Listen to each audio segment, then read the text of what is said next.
की इस कक्षा में आप सभी का फिर स्वागत है। आज हम हिंदी कक्षा में कवि सुमित्रानंदन पंत जी द्वारा एक चर्चित कविता जिसका शीर्षक है चिर महान नामक कविता पर चर्चा करेंगे। काव्य पाठ एवं प्रस्तुत कविता की व्याख्या को समझेंगे। उससे पहले आइए देखते हैं पंत जी का संक्षिप्त जीवन परिचय।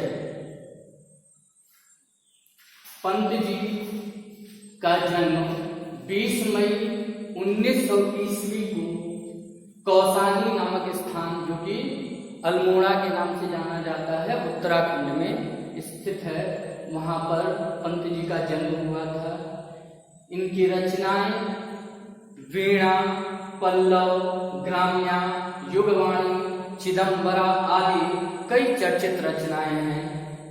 इन्हें पुरस्कार की बात की जाए तो प्रथम पुरस्कार जब विद्यालय में पढ़ते थे तो 7 वर्ष की आयु में काव्य पाठ करने के लिए पुरस्कार दिया गया था।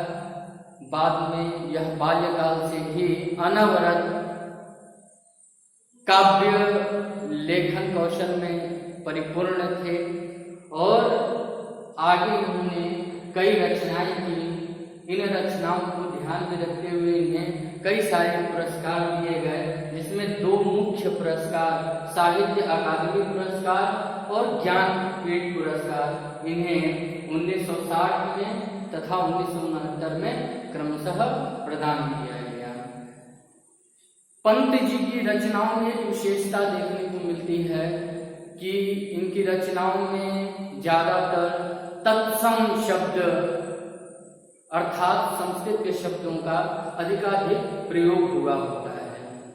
इसीलिए कई बार इनकी कविताओं को पढ़ने से कुछ लोग बचने लगते हैं, लेकिन यदि हम अर्थ को समझें तो पंत जी अपनी कविताओं में प्रकृति के प्रति जो प्रेम है, जो प्रकृति की सुंदरता है, उसको हमेशा ध्यान में रखते थे। इसीलिए उनकी कविताओं में, उनकी रचनाओं में प्रकृति का दृश्य हमेशा दिखाई देता है। प्रस्तुत कविता चिर महान की बात करें तो यहाँ पर इन्होंने शीर्षक दिया है चिर महान। चिर का अर्थ होता है लंबे समय तक, सदा, और महान का अर्थ होता है जो विशिष्ट है। महान व्यक्ति, महान कर्म जिसमें विशेषता है वह महान है। यहाँ पर चिर महान से हम आशय लेंगे उस व्यक्ति का, उस कर्म का जो चिरकाल तक महान रहने वाला है। हम वास्तव में क्या करते हैं कि आधुनिक सुख सुविधाओं में इतने डूबे हुए होते हैं कि हमारी लालसा बस इतनी होती है कि हमें यह वस्तु मिल जाए, यह हमारे लिए अतिशय प्रिय है, हमें अत्यंत प्रिय है, और हम उसे यह मान बैठते हैं कि यह सदा सर्वदा मेरे लिए ही है। मगर वहां हम भूल जाते हैं कि यह जिसे हम अपने लिए सदा सर्वदा के लिए मान चुके हैं वह वास्तव में हमेशा हमेशा के लिए हमारे पास नहीं रहने वाला है। हमारे पास क्या रहने वाला है? हमारे अच्छे गुण, हमारे अच्छे कर्म, मानव के प्रति जो हमारा प्रेम है, यह हमेशा हमेशा के लिए बना रहेगा। क्या कारण है कि आज स्वामी विवेकानंद, महात्मा बुद्ध, सुभाष चंद्र बोस, वल्लभ भाई पटेल जैसे महान व्यक्तियों को हम आज भी याद करते हैं? वास्तव में वह शरीर से महान नहीं थे।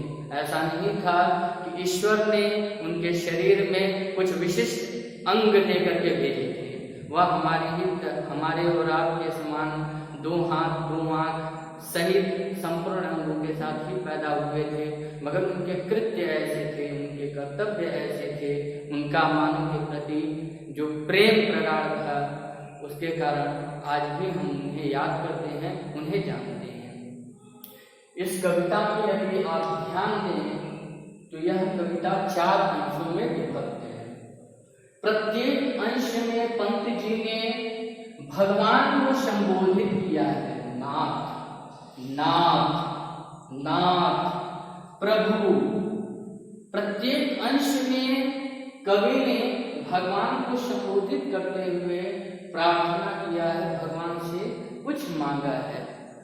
हम और आप भगवान के समक्ष यदि होते हैं तो क्या मांगते हैं? भगवान धन दे दो, भगवान मुझे पढ़ाई में अच्छा कर दो, भगवान मुझे नौकरी चाहिए, भगवान मुझे नाना प्रकार की वस्तुएं चाहिए, केवल यही मांगते हैं। ये सब कुछ जो मांगते हैं हम, यह सब नश्वर है, ये सब समाप्त होने वाला है। परंतु कवि ने यहाँ जो मांगा है वह वास्तव में कभी समाप्त नहीं होता है, वो युगों युगांतर तक बना ही रहता है। तो 4 अंश में कवि ने भगवान से जो प्रार्थना की है उसको आइए हम जानें। उससे पहले प्रथम अंश को ध्यान में रखें। इसमें कुछ ऐसे शब्द हैं जिनके अर्थ को जानना आवश्यक है। पहले हम अर्थ को जानते हैं कुछ विशिष्ट शब्दों के, उसके बाद हम कविता पढ़ करके उसकी व्याख्या करेंगे। तो सबसे पहले चिर का अर्थ, चिर महान का अर्थ, जैसा कि मैंने आपको बताया कि चिर का अर्थ होता है लंबे समय तक, लंबे समय तक या अधिक समय तक। दूसरा शब्द है हमारा सौंदर्य। सौंदर्य शब्द सुंदर शब्द से बना है, सुंदर विशेषण शब्द है, विशेषण से संज्ञा बनाई गई है। यहाँ पर सुंदर विशेषण है, इससे शब्द बना है सौंदर्य। सौंदर्य का अर्थ क्या है? सुंदरता, जो दिखने में अच्छा है, सुनने में अच्छा है, हर दृष्टि से अच्छा है, वह सौंदर्य है। सौंदर्य पूर्ण का अर्थ होता है, वास्तव में पूर्ण का अर्थ होता है पूरा, लेकिन यहाँ पर इस काव्यांश में हम पूर्ण का अर्थ लगाएंगे भरा हुआ। पूर्ण का अर्थ होगा यहाँ पर भरा हुआ।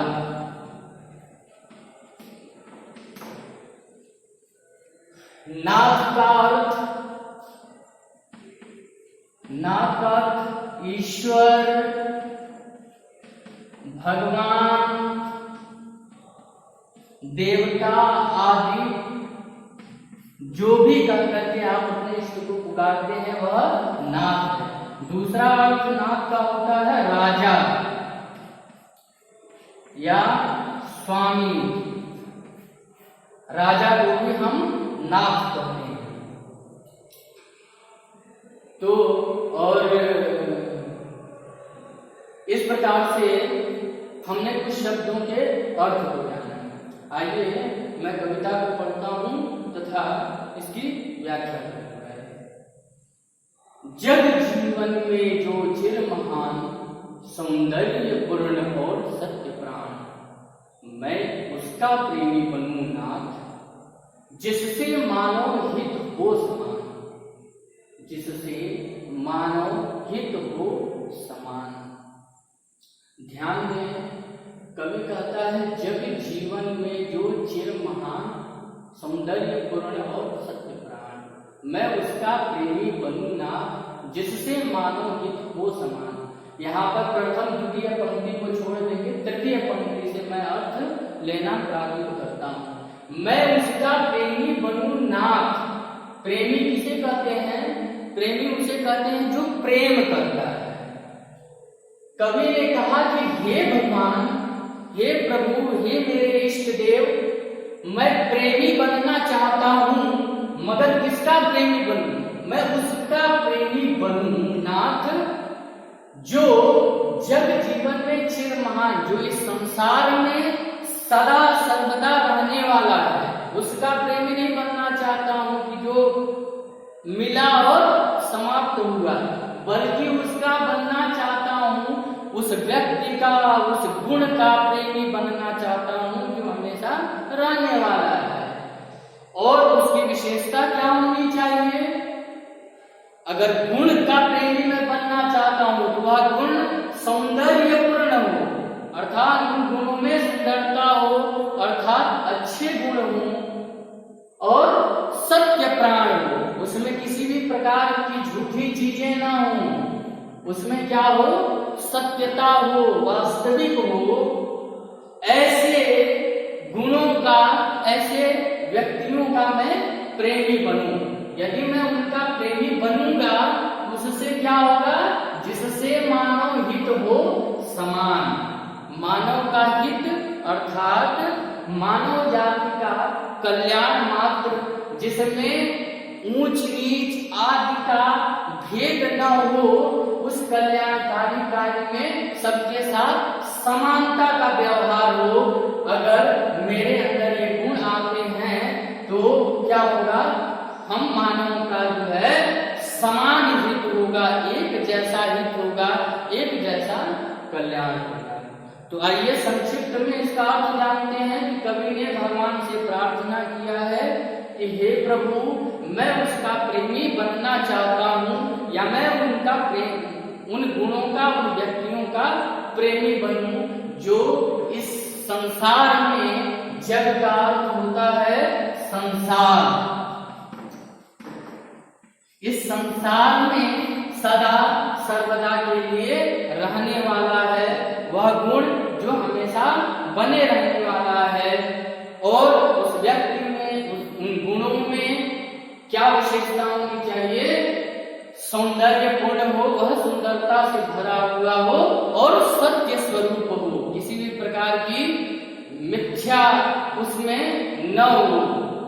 यदि मैं इनका प्रेमी बनता हूं तो हम मानव का हित कल्याण एक समान होगा। आइए दूसरे अंश को जानें।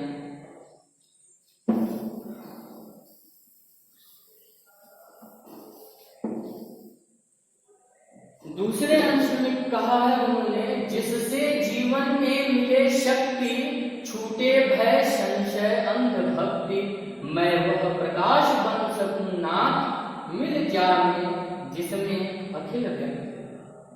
जिससे जीवन में मिले शक्ति, छूटे भय संशय अंध भक्ति, मैं वह प्रकाश बन सकूं नाथ, मिल जाए जिसमें अखिल व्यक्ति।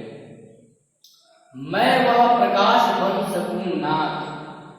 हे प्रभु, मैं वह प्रकाश बनना चाहता हूं। प्यारे, प्रकाश का अर्थ आप सभी जानते हैं, रोशनी कहते हैं या उजाला कहते हैं, इसे हम प्रकाश कहते हैं। कवि ने प्रकाश बनने की इच्छा व्यक्त की है। मैं वह प्रकाश बन सकूं नाथ। मैं कौन सा प्रकाश बनना चाहता हूं? ये देखिए, मैं वह प्रकाश बन सकूं नाथ जिससे जीवन में मिले शक्ति।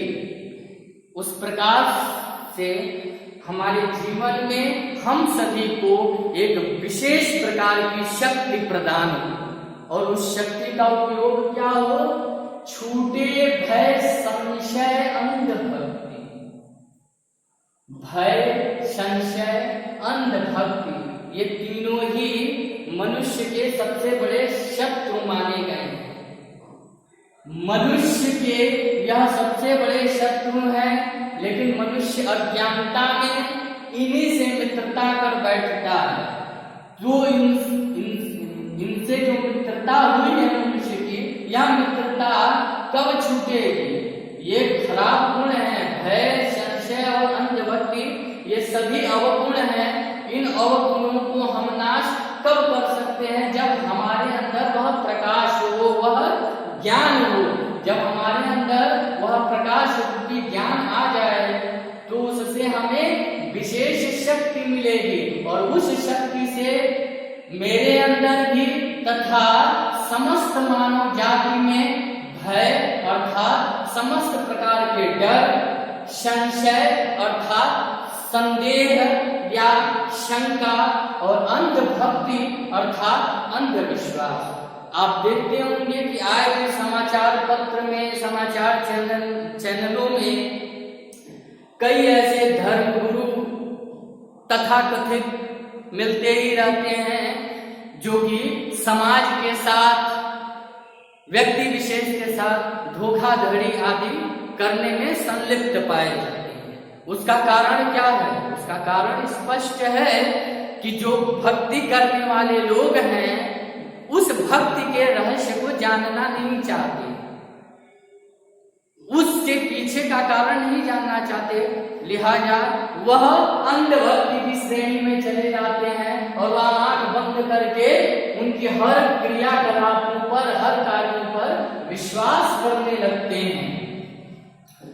तो हमें वह शक्ति मिले जिससे हमारे अंदर डर, संदेह या शंका और अंधविश्वास नामक कोई चीज न रह जाए और इसका नाश हो, मिल जाए जिसमें अखिल व्यक्ति। यदि अवगुणों का नाश हो तो क्या होगा कि समस्त प्राणी एक समान हो जाएंगे और सभी प्राणियों में परस्पर मेल होगा, मित्रता होगा और किसी भी प्रकार का भेदभाव नहीं रहेगा। आइए देखते हैं अगला अंश। दिश दिश में प्रेम प्रभा प्रसार, हर भेद भाव का अंधकार, मैं खोल सकूं चिर मुंदे नाथ, मानव के उनके स्वर्ग का। यहां पर कवि कहते हैं कि हे नाथ, मैं खोल सकूं चिर मुंदे। कवि क्या खोलना चाहता है जो बहुत अधिक समय से बंद है। यहाँ पर चिर का अर्थ है लंबे समय, लंबे समय से लंबे समय तक। यहाँ पर चिर का अर्थ है ये चिर मुंडे नाथ, मानव के गुण के स्वर्ग द्वार। कवि यहाँ पर कहना चाहता है कि मैं मानव के उर अर्थात हृदय, दिल, मानव के उर के स्वर्ग द्वार। कवि कहता है कि हे नाथ, हे प्रभु, मैं मानव के हृदय में जो स्वर्ग का द्वार है, जो हमें लंबे समय से बंद पड़ा है, मैं उसे खोल सकूं। यहाँ पर स्वर्ग द्वार खोलने का क्या आशय है? जैसा कि आप सभी जानते हैं कि स्वर्ग का अर्थ सामान्य तौर पर सुख और नर्क का अर्थ सामान्य तौर पर दुख हम ग्रहण करते हैं। मनुष्य को आनंद या सुख कहाँ प्राप्त होगा? जब उसके हृदय में आनंद हो। यदि उसके हृदय में आनंद नहीं है तो उसे आनंद या खुशी नहीं प्राप्त हो सकती। यहाँ पर कवि कहना चाहते हैं कि मनुष्य के हृदय में जो आनंद या खुशी है वह अवगुणों के कारण बंद है। मैं उसे खोलना चाहता हूं। यदि मनुष्य के हृदय का वह स्वर्ग द्वार खुल जाएगा तो इससे क्या होगा? दिश दिश में प्रेम प्रभा प्रसार। प्रेम का अर्थ आप सभी जानते हैं प्यार, प्रभा का अर्थ है प्रकाश और प्रसार का अर्थ है फैलाओ। भेदभाव का अर्थ ऊंच नीच, जात पात, धनी निर्धन आदि। और अंधकार का अर्थ आप जाने, अंधकार है अज्ञानता, अंधेरा, तम, यह अंधकार है। यहाँ पर कहते हैं कि हे प्रभु, मैं मानव के उस आनंद द्वार, आनंद रूपी स्वर्ग द्वार को खोल सकूं जिससे दिशी दिशी, चारों दिशाओं में या दिशाओं में प्रेम रूपी प्रकाश का फैलाव हो और राग, द्वेष, ईर्ष्या, घृणा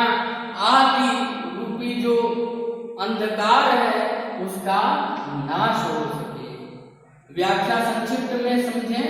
कवि ईश्वर से प्रार्थना करते हैं कि हे प्रभु, मैं मानव के हृदय में स्वर्ग के उस द्वार को खोल सकूं जो आनंद रूपी है, खुशी रूपी है।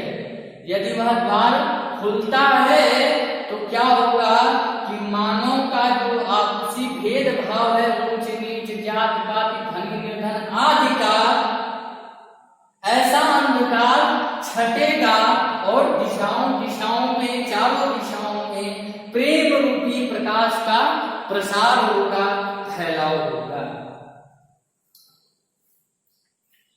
और आइए जानते हैं इस कविता के आखिरी अंश में। पाकर प्रभु तुमसे अमर दान, करने मानव का परित्राण, ला सकूं विश्व में एक बार, फिर से नवजीवन का विहार। कवि क्या लाना चाहते हैं? विहान लाना चाहते हैं। विहान का अर्थ होता है सवेरा। सवेरा, रात्रि और दिन प्रकृति के द्वारा जो हो रही है वो तो हमेशा युगो युगांतर से ही होती चली आ रही है। दिन होगा रात होगी, दिन होगा रात होगी। मगर मनुष्य के जीवन में दिन और रात की संज्ञा क्या है, इसको समझें। जब मनुष्य अत्यंत प्रसन्न है, उसके हृदय में आनंद भरा हुआ है, समाज में चारों तरफ अच्छाइयां ही अच्छाइयां हैं, तो वह दिन चल रहा है। वहां पर रात्रि और अंधकार का कोई काम नहीं। लेकिन इसके विपरीत मनुष्य नाना प्रकार के दुखों से ग्रसित होता है। सभी प्रकार के अवगुण वहां पर परिलक्षित होते हैं, दिखाई देते हैं। वह रात्रि के समान है, वह रात्रि का ही भाव है।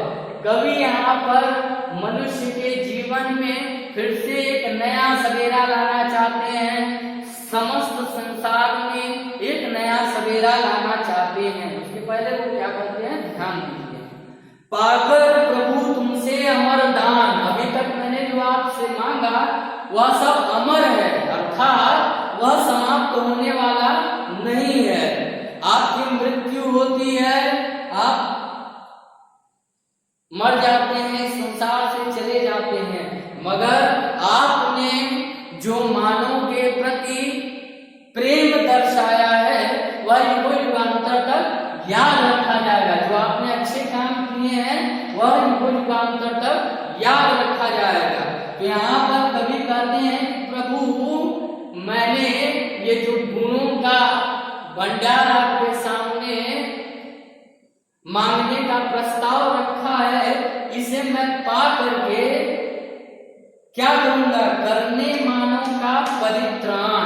परित्राण का अर्थ होता है रक्षा।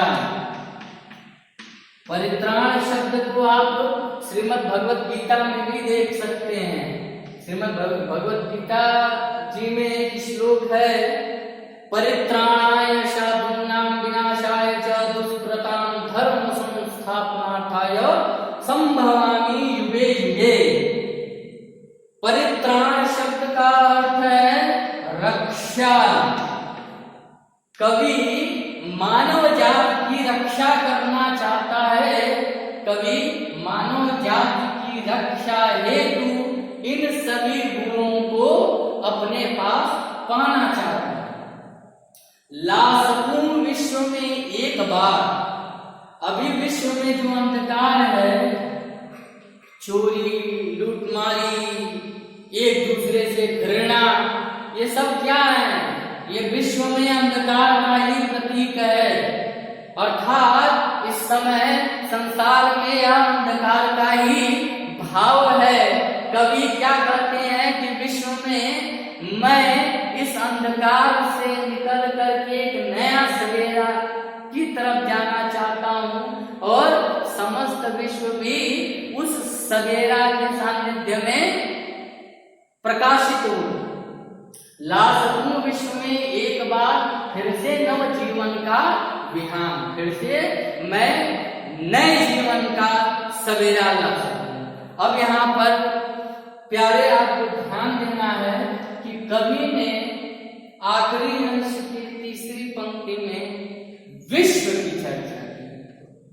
कवि तो भारत के थे, यहाँ पर लिख सकते थे ला सकूं भारत में एक बार। यहाँ पर ध्यान देने योग्य बात यह है कि हम उस देश के वासी हैं जो वसुधैव कुटुंबकम की नीति पर चलने वाले हैं, अर्थात यह समस्त पृथ्वी हमारा परिवार है। एक श्लोक है, अयम निजः परोवेति गणना लघु चेतसाम उदार चरितानां तु वसुधैव कुटुंबकम। अर्थात यहाँ पर अपना पराया करने वालों की गणना बहुत छोटी सोच वालों में होती है। उदार हृदय वाला, उदार चरित्र वाला वह है जो इस पूरी पृथ्वी को ही अपना परिवार मानता है। इसलिए यहाँ पर पंत जी लिखते हैं, ला सकूं विश्व में एक बार कृष्णम वंदे जगत गुरु। श्री कृष्ण को भी मानते हैं कि वह भारत के गुरु नहीं थे। कृष्णम वंदे भारत गुरु नहीं है, कृष्णम वंदे जगत गुरु, अर्थात समस्त संसार के गुरु हैं। हमारा चिंतन केवल अपने देश के प्रति नहीं अपितु संपूर्ण विश्व के लिए होता है। कवि पंत जी जो हैं इसी भारत में जन्मे हैं, भारत के ही संस्कार इनके अंदर विद्यमान है। इसलिए आपके अंश में लिखते हैं कि ला सकूं विश्व में एक बार फिर से नव जीवन का विहान। आइए अंश के आखिरी अंश के इस व्याख्या को संक्षिप्त रूप में हम समझें। पागल प्रभु तुमसे अमरदान करने मानव का परित्राण। हे प्रभु, हमने जो आपसे गुण मांगे हैं वह सब गुण कभी समाप्त होने वाले गुण नहीं है, वह हमारे लिए अमर है। उनको मैं प्राप्त करके मानव की रक्षा कर सकूं, परस्पर हम एक दूसरे की रक्षा कर सकें और मानवता की रक्षा कर सकें। ला सकूं विश्व में एक बार फिर से नव जीवन का विहान। पूरे विश्व में जो अंधकार है इस अंधकार को मैं दूर कर सकूं और एक नया सवेरा ला सकूं। इस प्रकार से कवि ने अपनी इस कविता के माध्यम से बड़ा ही सुंदर संदेश हम मानव जाति को दिया है। तो आज आपने जाना सुमित्रानंदन पंडित जी की चिरमहान नामक कविता को। आशा है कि आपको यह कविता पसंद आई होगी, मेरे द्वारा की गई व्याख्या आपको समझ में आई होगी। आप स्वयं इस कविता को सुने, पढ़ें एवं इनके अर्थों का मनन करें। प्रत्येक शब्दों के अर्थ को जानने का प्रयास करें, क्योंकि इन शब्दों के अर्थ को आप जानते रहेंगे। जितना ज्यादा आप शब्दों के अर्थ को जानेंगे उतना ज्यादा आपको आगे किसी भी कविता को समझने में आसानी होगी। इसी के साथ आज की इस कक्षा को मैं समाप्त करता हूँ। धन्यवाद। मिलते हैं अगली कक्षा।